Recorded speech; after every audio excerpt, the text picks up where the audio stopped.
वालेकुम सलाम, क्या हाल है? ठीक ठाक, अल्लाह का शुक्र है। भाईजान क्या नाम आपका? अब्दुल हमीद। अब्दुल हमीद। बागास देवराजपुर। ये इलाका कौन सा है? ये टन्नू गुलाम अली का इलाका है। मैंने यहाँ मुकाता लिया है ठीक है। और आपसे ये मैंने भिंडी बीज लेके यहाँ लगाई है। आपने ये ग्रीन गोल्ड की भिंडी गाला 455 जी जी, ठीक है, ये वाली बताइए। ये लगाई है। तकरीबन मेरे को ये 5 महीने की 5 तारीख को मैंने ये वेयर की है।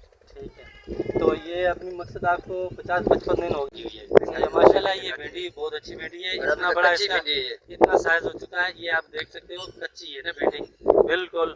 और ये इसका देखिए एक जैसा ग्रोथ है इसका, जितनी बड़ी है एक जैसी है। सारी एक जैसी पूरे भिंडी है। एकड़ में एक जैसी ग्रोथ है। और एक एक पौधे से ये 10-10 टाने निकल रही है। 10-10 टाने निकल रही है ना ग्रोथ। ये देख रहे हैं पंच। जी हाँ। तो गाला 455 ग्रीन गोल्ड की भिंडी बहुत जबरदस्त हमीद भाई ने इधर लगाई हुई है, जबरदस्त टन्नू गुलाम अली में। टंडो गुलाम जी में। तो माशाल्लाह से बहुत एवरेज के हिसाब से अभी फर्स्ट टाइम है, स्टार्टिंग हो रही है, तो बेस्ट है। तो green gold is a green gold.